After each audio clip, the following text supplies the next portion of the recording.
निसर्ग, देव आणि माणूस जिथे एकत्र राहतात ते कोकण. राखणदार या कन्सेप्ट बद्दल आतापर्यंत तरी मी तरी असंच ऐकलेलं की हा बाबा काहीतरी स्टोरीज आहेत, दंतकथा आहेत. अख्ख्या कोकणाला जोडणारा एक संस्कृती आहे ती राखणदार आहे. म्हणजे तो अंगात येतं, आमच्यावर बोलता आणि आमच्या घराकडे येतात.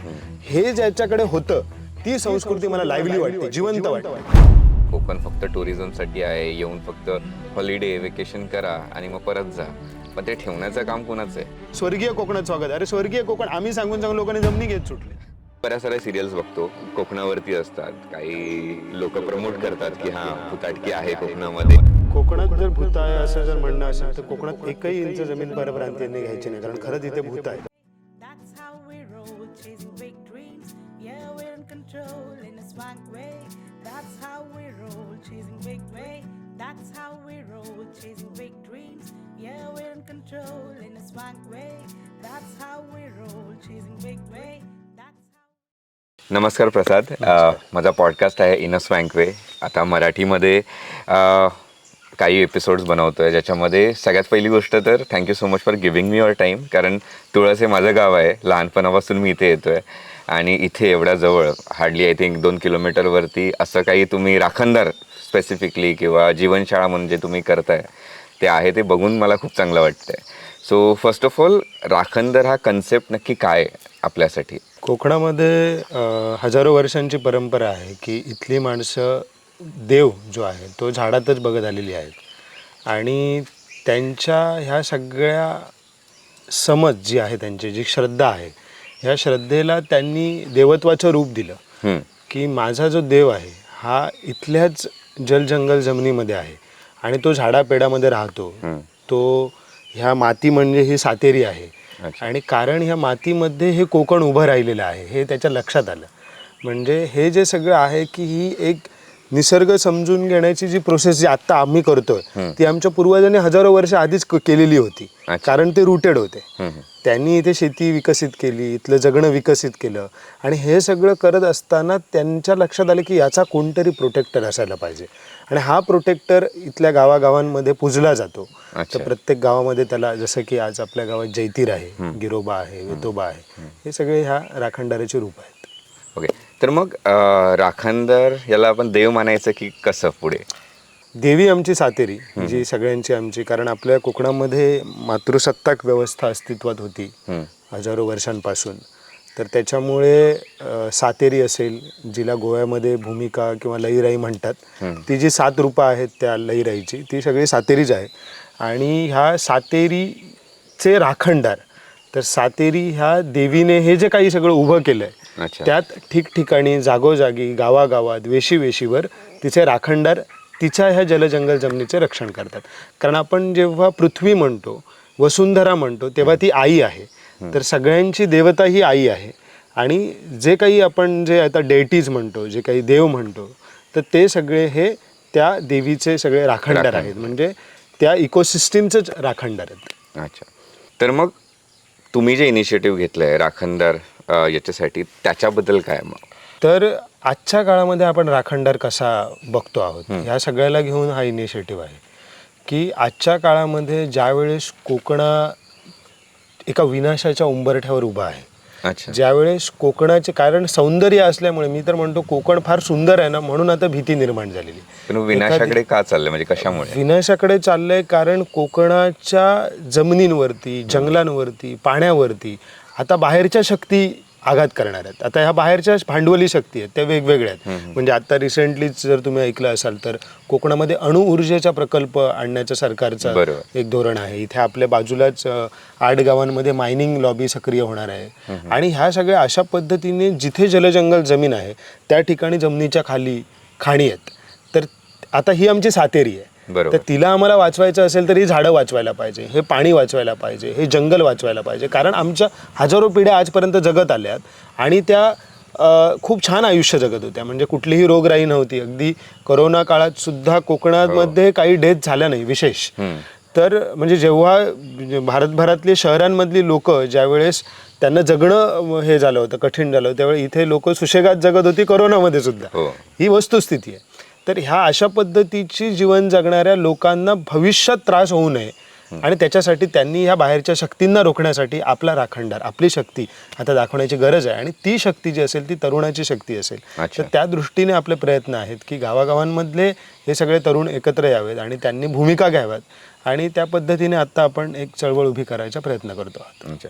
पण जेव्हा आपण हे अणुशक्तीचं बोलणं करतो तेव्हा लोकांना असं वाटतं ही एक क्लीन एनर्जी आहे की म्हणजे त्याने आपल्याला काही त्रास वगैरे होणार नाही. पण एक्झॅक्टली याचा लॉंग टर्म इम्पॅक्ट काय असतो कोकणावर? अणुशक्तीचं म्हणाल तर फुकुशिमा आणि चर्नोबिलची दोन खूप अत्यंत भयानक, जगाला हादरवणाऱ्या घटना आहेत. ज्या फुकुशिमामध्ये आजही आजच्या घडीला सुद्धा किरणोत्सारा म्हणजे रेडिएशनमुळे अगदी विकलांग मुलं जन्माला येतात. कॅन्सर तिथे तयार झाला. चर्नोबिलमध्ये तर संपूर्ण ते चर्नोबिलच उद्ध्वस्त झालं होतं. आणि आत्ता कुठे ज्यावेळेस तिथे आत्ता गेल्या अनेक वर्षांच्या काळानंतर तिथे एक झाड सुद्धा जन्माला येणं हे कठीण झालेलं आहे. याचा अर्थ किरणोत्सार किंवा ज्याला आपण न्यूक्लिअर एनर्जी म्हणतो, ही भलेही क्लीन दिसत असली तरीसुद्धा कोकणाच्या जर आपण एकंदर पर्यावरणाचा विचार केला तर इथलं पर्यावरण फार संवेदनशील आहे.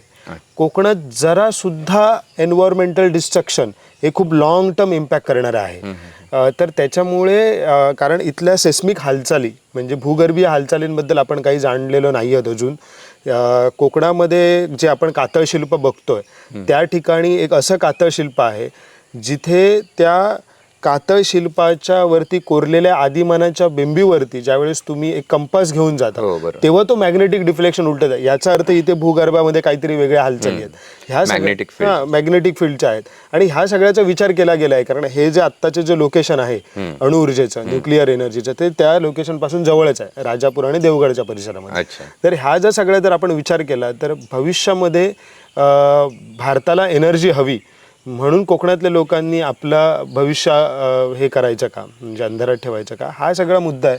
तर याच्यावरती खूप पुन्हा एकदा विचार व्हायला पाहिजे. आणि अणुऊर्जेला जोरदार विरोध आहे स्थानिक लोकांचा सुद्धा, की अणुऊर्जा ही जरी ऊर्जा दिसत असली तरी ती ऊर्जा जर उद्या जर त्याचा किरणोत्सार झाला, त्याचा जे डिस्चार्ज आहे किरणोत्साराचा तो जर, कारण त्याच्यासाठी मोठ्या प्रमाणात सी वॉटर लागतं आणि तो डिस्चार्ज समुद्रामध्ये जर गेला तर इथली मासेमारी धोका देणार आहे, इथलं पर्यावरण धोका देणार आहे. तर त्या अनुषंगाने हा विवेकी विरोध आहे असं मी म्हणेल की याच्या मागे कुठलाही पॉलिटिकल अजेंडा नाही.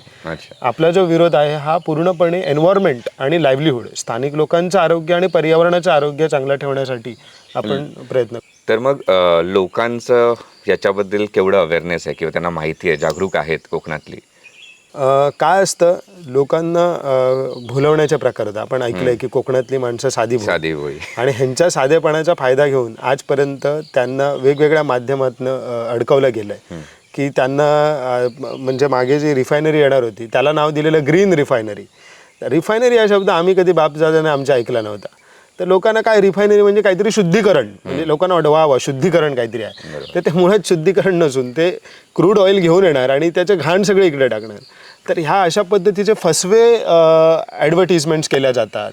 विकास नावाचा जो शब्द आहे हा लोकांच्या मनावरती असा काय बिंबवला गेलाय की विकास म्हणजे लोकांना काहीतरी एकदम भारी वाटतं. म्हणजे त्यांना असं वाटतं की जे मॉडर्न डेव्हलपमेंट होतात तो म्हणजे विकास आहे. मी तर म्हणतो कोकण सगळ्यात जास्त विकसित आहे कारण इथे झाडं जी वाढतात तशी जगात कुठेही वाढत नाही, कारण खूप वेगवेगळ्या प्रकारची झाडं इथे आहेत. तर हे जे काही विकसित आहे, नैसर्गिकदृष्ट्या विकसित असणं जे आहे ते कोकण ऑलरेडी आहे. तर मग तुम्ही असा कोणता विकास घेऊन येणार आहात आणि त्याच्यामुळे हा आमचा जो झालेला विकास आहे त्याचा भकासता करणार नाहीत ना. हा सगळा मला वाटतं की हा मोठा झोल आहे.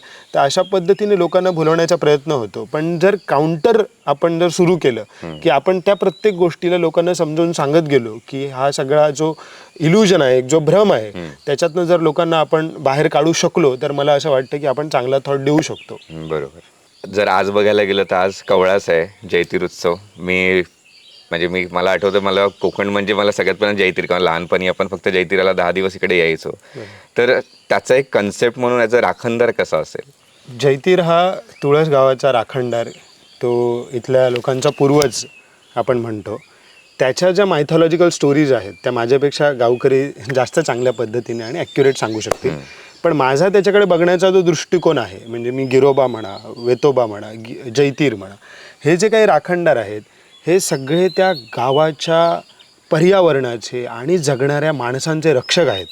आणि ही जी काही आपण आज गर्दी बघतो आहोत जैतिऱ्याला, हे जे सगळा जमाव जमलेला आहेत, तर हा सगळा म्हणजे त्यात पण विशेष करून काय आहेत की ज्या लग्न होऊन गेलेल्या ज्या इथल्या स्त्री आहेत त्या रिटर्न येतात आहेत. म्हणजे विचार करा की त्यालाही इथले स्त्री सत्ताक मातृसत्ताकतेचं आकर्षण आहे. तो जैतीर जाऊन सातेरीला जेव्हा मिठी मारतो, तो जो काही प्रसंग आहे तो अत्यंत हेलावणार आहे, कारण ती आमची आई आहे आणि जैतीर तिला भेटायला जातो कारण ती त्याचीही आई आहे, कारण तो राखणदार आहे ना, आणि त्याची निर्मिती ही या मातीतनं झालेली आहे, तो आपल्या पूर्वजाची.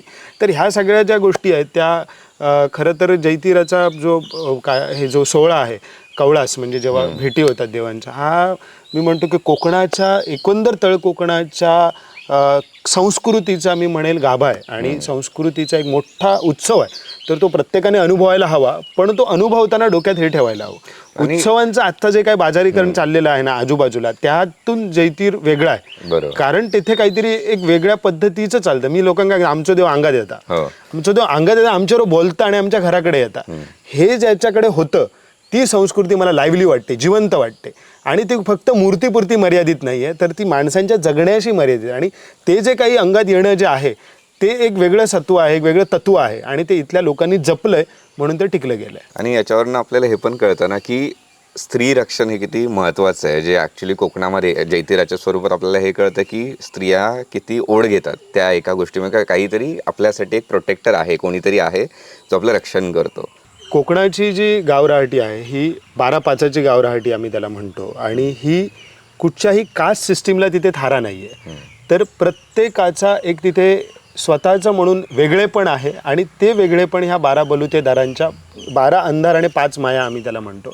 आणि ती गावराहाटीच्या सिस्टीम ही काही हायरार्की नाही आहे, ही एक समान कम्युनिटी दाखवणारी आहे. म्हणजे कोकणामध्ये प्रत्येक वाडी, एका सुताराची वाडी असेल, एका इथल्या चांभाराची वाडी असेल, इथल्या दलित समाज जो आहे त्याचाही राखणदार आहे, दांडेकर म्हणतं. म्हणजे गंमत अशी आहे की जनरली आपल्याला असं वाटतं की ज्यावेळेस एखादा उत्सव असतो त्यावेळेस अगदी अप्पर क्लासेस लोकांमध्ये त्यांना स्थान असतं, म्हणजे तिथेच तेच पूजा करणार किंवा ते. जैतिराची गंमत तुला सांगतो की ज्यावेळेस मी जैतिराचा आता गावामध्ये फिरत होतो, तर माझं मूळ गाव दुसरीकडे आहे पण मी इथे सध्या राहतोय, तर मला लोक बोलवतात आपल्या घरी. तर मला सगळ्यात जास्त इथल्या दलित वस्तीमध्ये किंवा इथल्या ज्या काही हरिजन वस्तीमध्ये ज्यावेळेस मी फिरतो त्यावेळेस मला आमचं जैतीर येतो, या हा तू, हे जर हे त्यांना वाटलं नसतं, जर त्यात त्यांना कमी वागणूक मिळाली असती. समान वागणूक असल्यामुळे इथे ढोल वाजवणाऱ्या दांडेकर म्हारिंगणाच्या देवस्थानाला इतका इथे स्थान आहे की असं म्हणतात की जैतिराला जे काही घेऊन आला तो एक नागन महार होता. तर अशा पद्धतीने त्या कास्टला, त्या कम्युनिटीला इथे एक उच्च वेगळं स्थान आहे, आणि हे जपले गेल्यामुळे आणि हे ह्या इथल्या सगळ्या कम्युनिटीजने जपले गेल्यामुळे कोकणातली गावराहाटी स्ट्रॉंग आहे. कुठच्याही जाती व्यवस्थेला थारा नाही. असं काही ब्राह्मणांना कमी लेखणं किंवा दलितांना उच्च लेखणं असंही नाही आहे. ते प्रत्येकाला इथे समान वागणूक आहे. अगदी आपण गिरोबाचा पण विचार केला तर तिथे सुद्धा सुतार कम्युनिटीला फार महत्त्व आहे, कारण तो गिरोबा तयार करण्यापासून आत्ता ज्यावेळेस आमच्या गावाच्या देवळाचं छप्पर ज्यावेळेस केलं, म्हणून मी कोकणातल्या लोकांना सांगत असतो की पारंपरिक पद्धतीने देवळं बांधा, कारण त्यात सुताराचा सगळ्यात महत्त्वाचा वाटा आहे. तर आमच्या गावातले सुतार मला म्हणाले की आम्ही छप्पर केला, तू येऊन बघून जा. म्हणजे हे त्यांना सांगायचं आहे की आम्ही या गावाच्या रहाटीमध्ये आमच्याशिवाय देवाचा छप्पर कोणाला बनवण्याचा हे नाही आहे. मग आता राजस्थानी मार्बल का आलेत हा प्रश्न आहे ना. तर त्याच्यामुळे आपल्याला आपली जर गावराहाटीची इकोसिस्टम जपायची असेल तर प्रत्येक कम्युनिटीचा जो मान सन्मान आहे तो ठेवायला पाहिजे आणि प्रत्येकाला समान वागणूक मिळेल, जी इथे मला दिसून येते. बरोबर, कारण आय थिंक कास्टिझमपेक्षा लोकांनी प्रत्येकाला एक एक मान दिलेला आहे, आणि तो त्याचा मान राखल्यामुळे आय थिंक एकी पण राहते. कारण असं नाही होत की हा तुला हे कमी आहे, मला हे जास्त आहे. आणि कोकणातल्या लोकांना कास्ट पॉलिटिक्स करायला कधी वेळच नव्हता. त्यांचा उत्सव हा त्यांच्या जगण्याचं सेलिब्रेशन होतं. आता जैतीर म्हणजे हे जे काही 10-15 दिवस आहेत हे कोकणातले भात शेतीसाठी, मिरगाच्या तयारीसाठी लोकांनी, लिटरली सांगतो, या गावातली लोक खूप जास्त भात शेती करतात इकडे, आणि इतरही शेती करतात, मिरच्या लावतात, पोरसू करतात इथल्या स्त्रिया. तर त्यांनी लाकडं भरण्याचं आत्ता चालू होतं, कारण मिरगाच्या आधी पावसाची तयारी करतात. तर ते सगळं भरलं त्यांनी का, कारण जैतीर येतोय म्हणून. आणि जसे फ्री झाले, आता आपण पेपर सुटल्यानंतर आपण कसं जाऊन एन्जॉयमेंट करतो, तर ह्यांची एन्जॉयमेंट गोव्यात जाऊन नाहीये. एन्जॉयमेंट त्याच्या गावात आहे देवाबरोबर. निसर्ग, देव आणि माणूस जिथे एकत्र राहतात ते कोकण आहे, आणि इथे ते एकत्र राहतात. कारण जसं झालं त्यांनी देवाकडे गेले, कारण बाबा आता पाऊस घेऊन ये, आता आमचं सेलिब्रेशन आहे ते पावसाबरोबर. म्हणून आजचा कवळासाचा दिवस आहे, ढग जमा झालेत, पाऊस पडेल तेव्हा तो पेरणी करेल, त्याचं जीवनचक्र चालू आहे. त्याला कास्ट पॉलिटिक्स करायचंच नाहीये त्याला. ह्या सगळ्याच्या बाहेर आहे ना, कवळाच्या दिवशी पाऊस नेमका पडतो. आणि तीच मला वाटतं की तो आनंदाचा क्षण आहे जेव्हा देव मिठी मारतो आणि त्याच्याबरोबर तो एक प्रकारे ते अश्रू ढाळतो आणि तो पाऊस पडतो असं आपण म्हणू शकतो. तर त्या पद्धतीने ही सगळी सिस्टीम चालू आहे. आपण बऱ्याच साऱ्या सिरियल्स बघतो, कोकणावरती असतात, काही लोक प्रमोट करतात की हा भुताटकी आहे कोकणामध्ये, आणि लोक मग त्याला कसं मस्तीमध्ये घेतात किंवा त्याला दुसऱ्या दृष्टिकोनातनं बघतात. पण आय थिंक राखणदार जसं आपण म्हटलं की देव नाही, तर मला वाटतं आपल्याला हे पण क्लिअर करायला पाहिजे की राखणदार हा भुताटकी पण प्रकार नाही आहे. कोकणात जर भूत आहे असं जर म्हणणं असेल तर कोकणात 1 इंच जमीन परप्रांतीयांनी घ्यायची नाही, कारण खरंच इथे भूत आहेत. आता मी भूताचा थोडासा अर्थ एक्सप्लेन करतो की भूतामध्ये पंचमहाभूत सुद्धा आली. अच्छा. म्हणजे पंचमहाभूत म्हणजे 5 नॅचरल एलिमेंट्स. सो भूता या शब्दाला वेगवेगळ्या पद्धतीने घेता येतं. बरोबर. भूत कोला सुद्धा आला जो कांतारामध्ये दाखवलेला आहे. त्याचबरोबर भूत म्हणजे पूर्वीच्या गोष्टी, म्हणजे जुनेपण सुद्धा आलं. तर ह्या सगळ्या गोष्टींना घेऊन आपण आजच्या काळामध्ये जर विचार केला तर आजच्या काळामध्ये खरंच भूतांची गरज आहे कोकणाला असं मला सारखं वाटत राहतं. कारण या सगळ्या बाहेरच्या शक्तींबरोबर लढणार कोण कोकणामध्ये?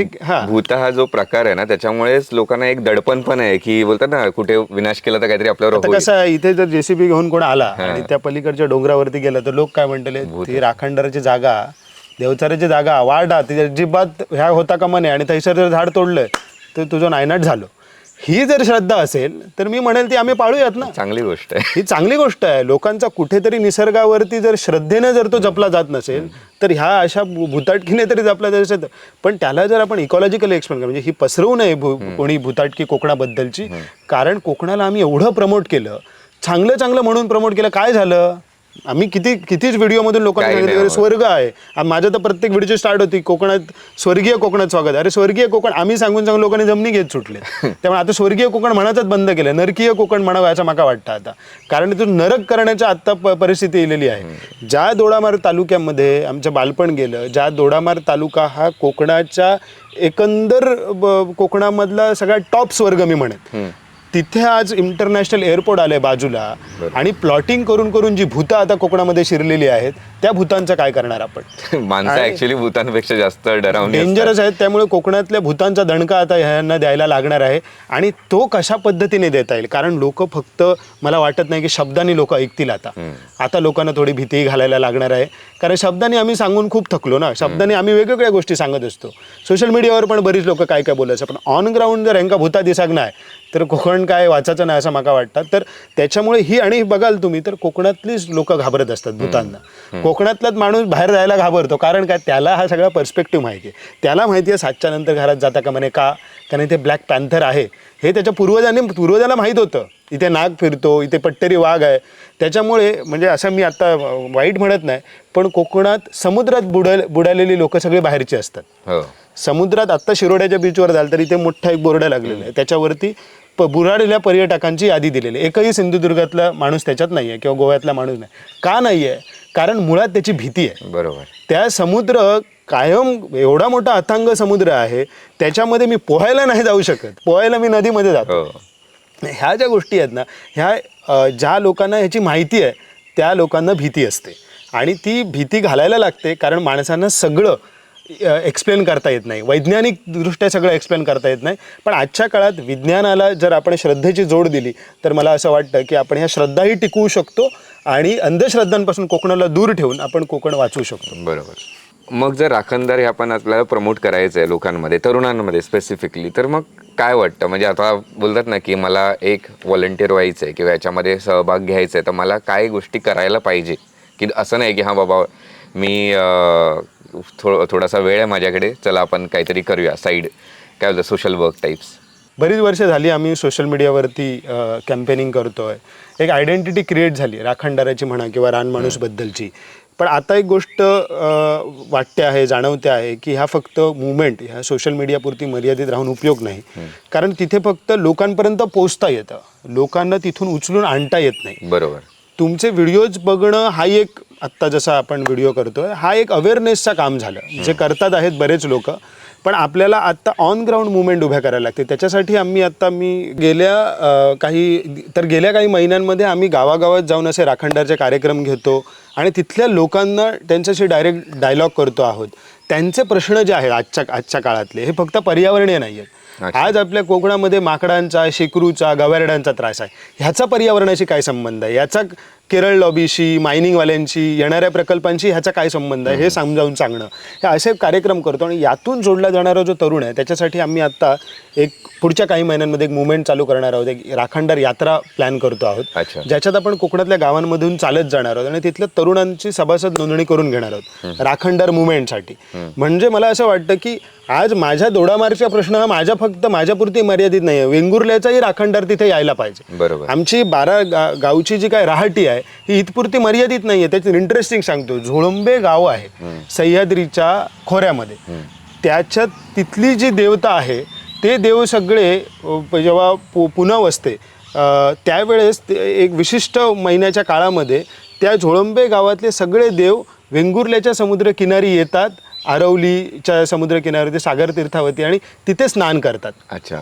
तर हे विचार करा, सह्याद्रीच्या पायथ्यापासून ते समुद्रापर्यंत जर आमची एक संस्कृती आहे तर मग प्रश्न आमचे एक का नाहीत, समस्या आमच्या एक का नाहीत, मग आम्ही एकत्र काय येत नाहीत? तर त्याच्यामुळे हे सह्याद्री आणि समुद्राकडचं कोकण जेव्हा एकत्र येईल त्याच्यासाठी आपल्याला हा संपूर्ण आता काही वर्ष याच्यासाठी खर्च करायला लागतील. आणि मी तर म्हणतो कोकणातलं जेनझी तो त्याचं मत काय आहे किंवा तो काय करतो किंवा त्याला अवेअरनेस आहे का, त्याला माहिती आहे का की त्याला फक्त आता इथे विकास हवा आहे, तर त्याच्या डोक्यात सुद्धा आपले हे थॉट गेले पाहिजे. आणि काय मला तरी जर वाटतं की मेजॉरिटी ऑफ आता जे जेनझीज म्हणावं किंवा त्यांची जनरेशन मुंबई किंवा सिटीजमध्ये आहेत, त्यांचं कोकणाकडे फक्त बोलतात ना की ब्युटिफुल किती दिसतं आणि त्याला आपण किती लाईक्स आणि शेअर्स करू शकतो तेवढ्यापर्यंतच पर्स्पेक्टिव्ह आहे. त्यांना या गोष्टींबद्दल माहीत नाही आहे.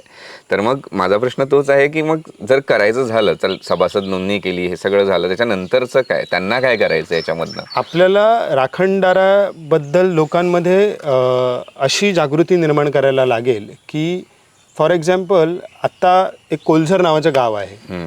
त्या कोल्झर गावाच्या लोकांनी त्या देवीपुढे, माहुली देवीच्या पुढे एक शपथ घेऊन एक ठराव घेतला की आम्ही एकही इंच जमीन परप्रांतीयांना विकणार नाही. ओके. हा चेंज आहे. मला वाटतं की मुंबई आणि गावाकडची लोक एकत्र आली, त्या देवळामध्ये बसली आणि त्यांनी ठराव घेतला आणि देवीपुढे घेतलेला शब्द खोटा ठरणार नाही.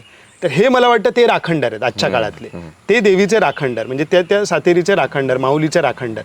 तर अशा पद्धतीने शिवापूर गावामध्ये पण कार्यक्रम घेतले, शिरशिंग्यामध्ये पण गावामध्ये कार्यक्रम सुरू आहेत असे की लोक एकत्र येण्यासाठी काहीतरी मला वाटतं की हिरो लागणार आहे. म्हणजे कोकणाला तो रिजनल हिरोची गरज आहे आणि तो कोणी बाबा आम्हाला नको आहे, तर तो इथल्या मातीतला पाहिजे. तर तो म्हणजे इथला राखणदार आहे, व्यक्तीही नाही आहे. व्यक्ती मग पॉलिटिक्स झालं, व्यक्तीला मोठं करून उपयोग नाही. आम्ही खूप व्यक्तीला कोकणातले मोठे केले, त्यांनी पॉलिटिक्स केले, त्यांनी पक्षांमध्ये उड्या मारल्यात. तर आता मला वाटतं की जे काही इथल्या जंगल जमिनीचं तत्व आहे तिथला राखणदार आपल्याला घ्यायचा आहे. आणि तो मला असं वाटतं की ह्या लोकांना आत्ता त्याची प्रचिती यायला सुरुवात झालेली आहे. ज्या पद्धतीने कोल्झर गावाने इनिशिएटिव्ह घेतला आहे किंवा गोव्यामध्ये सुद्धा आता राखणदाराचं फार कल्चर पुन्हा एकदा वर येतं आहे. गोव्यात सुद्धा जेवढी आंदोलनं होत आहेत त्यात ते राखणदाराचं नाव घ्यायला लागलेले आहेत. तर मला असं वाटतं की अख्ख्या कोकणाला जोडणारा एक संस्कृती आहे ती राखणदार आहे. ती मग म्हणून कांतारा आपल्याला रिलेट झाला ना. कांतारा हा कर्नाटकाच्या कोकण पट्ट्यातला कल्चर आहे, जे आपल्याला अगदी असं वाटतं की आमचं जयतीरजा किंवा अरे हे साळातले गडेच असत. तर ते का रिलेट होतं, कारण एका धाग्याने आम्ही जोडले गेलेलो आहोत. तर तो धागा पकडला तर मला असं वाटतं की आत्ता जी मुवमेंट आहे आपल्याला ही लॉंग टर्म, मी असं म्हणत नाही की एका वर्षात होणार आहे, पुढच्या काही वर्षांमध्ये लोकांची डोकी जरी सुधारली ना तरी मला असं वाटतं की मोठा चेंज होऊ शकतो. आणि इम्पॉर्टंट पण आहे ना, कारण जर आपण एकाच पर्स्पेक्टिव्हने बघितलं की कोकण फक्त टुरिझमसाठी आहे, येऊन फक्त हॉलिडे वेकेशन करा आणि मग परत जा, पण ते ठेवण्याचं काम कोणाचं आहे जर सगळेच जण इकडनं खाली झाले तर? आपण अजून काही एक चिन्ह असतात किंवा सिग्नल्स येतात ना, जेव्हा आपण काहीतरी चुकीचं घडतं किंवा काहीतरी होतं आहे आपल्या कोकणामध्ये या कोणत्याही ठिकाणी, काही दैवी शक्ती असतात किंवा राखणदार असतात. पण आता सध्या इंस्टाग्राम किंवा याच्यावरनं आपल्याला माहीत पडतं की ओमकार नावाचा एक हत्ती आहे जो दोडामार्ग या भागामध्ये फिरतो आहे. तर त्याला कोणत्या पद्धतीने बघायचं की अचानकपणे ही गोष्ट का व्हायला पाहिजे अशी? राखणदाराबरोबरच कोकणातली माणसं अजून एका देवाला पुजतात, तो म्हणजे गणपती. हो. आणि गणपती म्हणजे मी म्हणेन तो जो ओंकार आहे त्याला तो एका त्याचंच रूप आहे, गणेशाचं रूप आहे. आणि तो जो आहे तो आता कोकणात सांगायला आला आहे, आपल्याशी बोलायला आला आहे असं मला वाटतं की ह्या ज्या काही आत्ता तुम्ही कोकण आहे हे माझं आहे आणि मी इथे दरवर्षी येतो. का येतो आणि मला तुम्ही माटोळीने सजवता. का सजवता? कारण जेव्हा भाद्रपदामध्ये कोकणात फुललेलं बहरतं तेव्हाच मी येतो ना. मी वसाड कोकणात बघायला आलेलो नाही आहे. मला समृद्ध कोकण पाहिजे. आणि मला तुम्ही जर एवढं सगळं देताय, उकडीचे मोदक देता, पातोळ्या देता, रानभाज्या देतात ना पर्टिक्युलरली. म्हणजे कोकणातल्या गणपती आम्ही बाजारातल्या काय खाऊ घालणोच नाही. बरोबर. जे काही रानात असेल ते वरती रान फुलं, खायला रानभाज्या, हे जे काही सगळं कोकणामध्ये जे काही मिळतं ते आता कुठे राहिलं आहे? तर ते तुम्ही जपणार आहात का? ते तुम्ही जमिनी विकू नका. किंवा तुम्ही माझ्यासाठी म्हणून हे जंगल ठेवायला पाहिजे, तसंच तुमच्यासाठी पण म्हणून पण ठेवायला पाहिजे असं तो हत्ती कुठेतरी सांगा. कारण हत्ती एक असा प्राणी आहे असं मी ऐकलंय की तो काही शेकडो प्रकारच्या वनस्पती खातो. अच्छा. तो एकाच प्रकारच्या, म्हणजे त्याला बायोडायव्हर्सिटी लागते म्हणून तो कोकणात आहे. जर आम्ही सगळंच तोडलं आणि काही झाडं ठेवली तर तो सर्वाय होईल का इकडे? मग तो सर्वाय होणं म्हणजे बायोडायव्हर्सिटी टिकणं. आणि बायोडायव्हर्सिटी टिकली म्हणजे त्याच्यात माणसं पण टिकली, मधमाशा आल्या, इथल्या प्राण्यांचं पण तुम्ही पोट भरलं पाहिजे. कारण आजपर्यंत काय कोकणात आधी माकड नव्हते का? आधी गवेरेडे नव्हते का? किंवा आधी शेकरू नव्हते का? होते. पण आज ज्या पद्धतीने आपण जंगल तोड करतो आणि दुसरीकडे शेती करत नाही आहोत, तर ह्या सगळ्याचा इम्पॅक्ट होतो आणि त्यांना काही खायला नाही मिळत आहे. तर ह्या सगळ्याचा आपण विचार केला तर तो ह्या इकोसिस्टीमचा राखणदारच आहे, तो गणपती आहे. कारण ह्या सगळ्या जी आपण अन्न साखळी म्हणतो त्यात हत्तीचं स्थान फार वरचं आहे. तर त्याला जर वरचं स्थान आहे तर तोही एक देव आहे. आणि त्याला जर तो जर आज आपल्या इथे आलाय तर ते काही एक सूचक आहे, एक प्रकारचा इंडिकेटर आहे की कुठेतरी कोकणी माणसा जागा हो आणि हे जंगल वाचवण्याचा धागा हो. तर आपण राखणदार या कन्सेप्टबद्दल आत्तापर्यंत तरी मी तरी असंच ऐकलेलं की हां बाबा काहीतरी स्टोरीज आहेत, दंतकथा आहेत, त्याच्यामधनं आपण काहीतरी घेतो की कोणतरी एक आहे शक्ती जे आपल्याला प्रोटेक्ट करतं वगैरे वगैरे. पण जेव्हा आता हे सगळं उलगडतंय तेव्हा मला तरी वाटतंय की पुढच्या ज्या जनरेशन्स आहेत त्यांनी या चळवळींमध्ये ॲक्च्युअलमध्ये भाग घ्यायला पाहिजे. स्पेसिफिकली जर तुम्ही कोकणी असाल तर तुम्हाला काय बोलतात तर एक पिंच झालं पाहिजे की बाबा आपण काय करतोय कोकणासाठी. फक्त हॉलिडे आणि वेकेशन्सला येऊन नाही तर इथे येऊन आपण काय करतो. तर या पॉडकास्टमधनं जर काही आपल्याला हेल्प करू शकतो तर आपण सांगू शकता. काय ना, आजकाल निसर्ग वाचवायचे ट्रेंड खूप आलेले आहेत. लोकांना असं वाटतं की मी कोणतरी मोठं आहे आणि मी निसर्ग वाचवणार आहे. पण मला असं वाटतं की आपण माणूस वाचवायचा प्रयत्न केला पाहिजे. एकदा काय ह्या पृथ्वीवरती माणूस गेला ना की हा निसर्ग वाचणारच आहे. त्याच्यामुळे आज परिस्थिती माणसांची फार वाईट आहे आणि लोक मुंबई पुण्यात बसून म्हणतात कोकण वाचवा. तर मित्रांनो, आज आपल्यासमोर अशी परिस्थिती आहे की आपली गावं, आपलं जंगल, आपलं इथलं पाणी हे सगळं आपल्या लोकांसाठी आपल्याला टिकवायचं आहे. आणि त्याच्यासाठी आपण जे काही आत्ता इथून पुढे काही जी चळवळ हाती घेतलेली आहे ही फक्त आंदोलनं करण्याची चळवळ नाही, तरी मुळात एक जगण्याची चळवळ आहे. मी कसा जगतो, मी माझ्या गावांच्या जमिनीमध्ये जाऊन काय करतो, मी त्या जमिनी विकतोय की मी तिथे जाऊन काहीतरी झाडं लावतोय. शेती करणाऱ्या आपल्या भावाला मदत करणं, गावामध्ये येणं हे सातत्यानं चालू ठेवा. आपली जुनी घरं असतील तर ती जपा. आपल्याकडच्या ज्या काही डोंगर असतील, झरे असतील, त्याच्यावरती येणारे जे काही प्रकल्प आहेत त्या प्रकल्पांबद्दल भूमिका घ्या. फक्त झाडं लावून पर्यावरण वाचत नसतं. एकदा का जंगल संपलं की ते पुन्हा उभं करता येत नाही. आज आपण यंदा बघतो आहेत काय पद्धतीची उष्णता होती. 42-43 डिग्री टेम्परेचर मुंबईसारख्या ठिकाणी असणं आणि ते कोकणात पण 40पर्यंत गेलं होतं. तर लक्षात घ्या, हा भयंकर प्रकार वाढणार आहे. उद्या सकाळी आपल्या पिढ्या जगतील की नाही अशा पद्धतीची सिच्युएशन निर्माण होणार आहे. तर त्याच्यासाठी आपल्याला अशा इनिशिएटिव्हचा जर तुम्हाला भाग व्हायचं असेल तर तुम्हीसुद्धा राखणदार मुवमेंटला कनेक्ट होऊ शकता. आम्ही त्याचे अपडेट्स एक राखणदार म्हणून एक पेज केलेलं आहे त्याच्यावरती देणार आहोत. आणि ही जे काही मुवमेंट आहे ती तुमचीच मुवमेंट आहे, आपल्या सगळ्यांची मुवमेंट आहे. त्याला कोणीही हिरो नाही आहे, त्याला कोणी चेहरा नाही. त्याचा एकच हिरो, तो म्हणजे कोकणातला राखणदार. तो तुमच्या गावागावात आहे. त्या राखणदाराला तुम्ही खऱ्या अर्थानं पूजा. फक्त त्याच्या पुढ्यात जाऊन फुलं ठेवायला त्या गरज नाही. त्याचं अख्खं जंगल आहे. त्या जंगलातली फुलं, त्या जंगलातली फळं, त्या जंगलातलं खरं जे वैभव आहे ते शिल्लक ठेवा. तो खुश होईल. बरोबर. आणि ऑफकोर्स हे लोक गावागावात जाऊन हे इनिशिएटिव्ह प्रमोट करतील. पण मला वाटतं हे जे राखणदार म्हणून आपण जे इनिशिएटिव्ह आहे ते आधीच्या जनरेशनसाठी नाही आहे की जे गावागावात जाऊन करायची गरज लागली पाहिजे.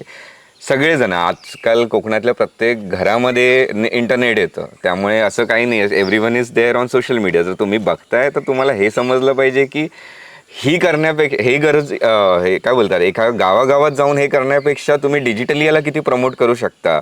आणि एक किती इझी आहे की एक फालतू कंटेंट जे आपण भुताटकीचे ह्याच्या त्याच्या मस्ती मजाकमधल्या ज्या गोष्टी आपण शेअर करतो त्याच्यापेक्षा एका चांगल्या इनिशिएटिव्हला प्रमोट करून कोकण संवर्धनला कसा हातभार लागेल तर ते तुम्ही करणं जास्त गरजेचं आहे. So I think it is a request from us as a team from इनस स्वँक वे की तुम्ही जाऊन हे सगळं कॉन्टेंट आहे ते तुमच्या फ्रेंड्स फॅमिलीजसोबत शेअर करा की त्यांना पुश करा की ह्याच्यामध्ये सहभागी होऊन आपण राखणदार या कम्युनिटीला पुढे कसं वाढवू शकतो.